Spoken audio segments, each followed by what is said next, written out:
Tout d'abord, je voulais vous remercier d'être venus si nombreux ce soir pour fêter la naissance de cette nouvelle maison d'édition et de ces 3 premières publications.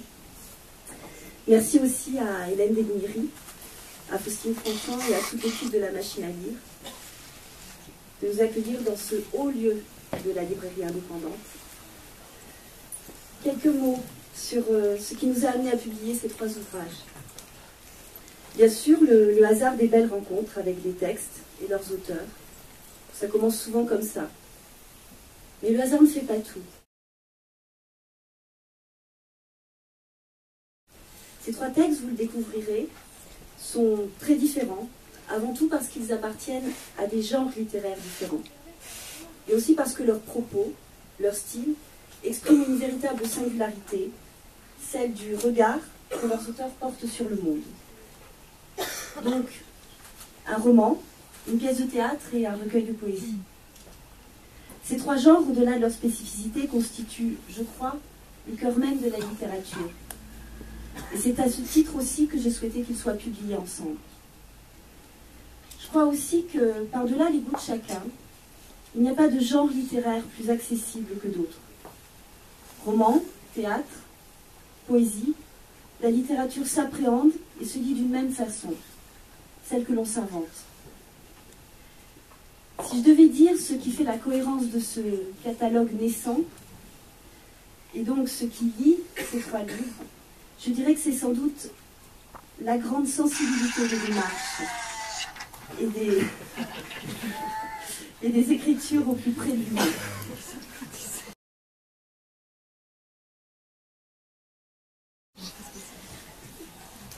Quelques mots encore. Pourquoi devenir éditeur?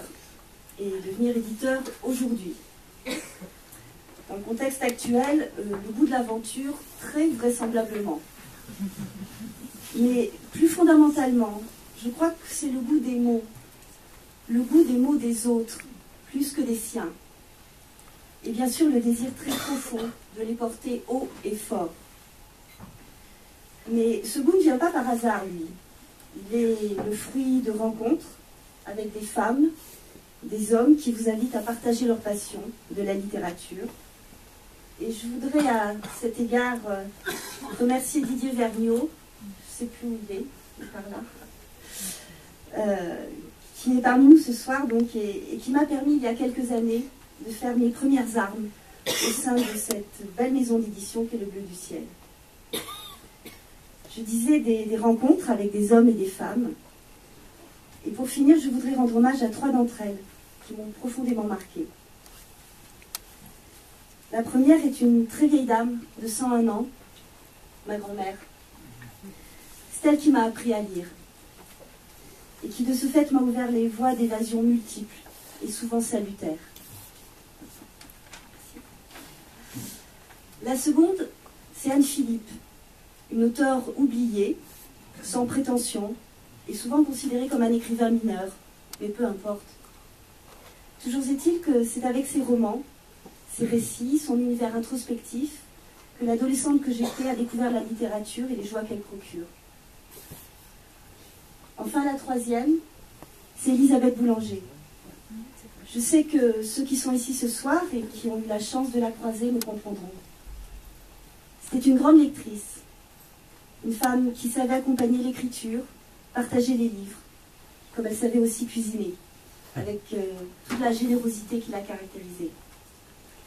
J'ai une pensée émue pour elles 3 ce soir. Et cette aventure éditoriale, indirectement, leur doit beaucoup. Je vous remercie.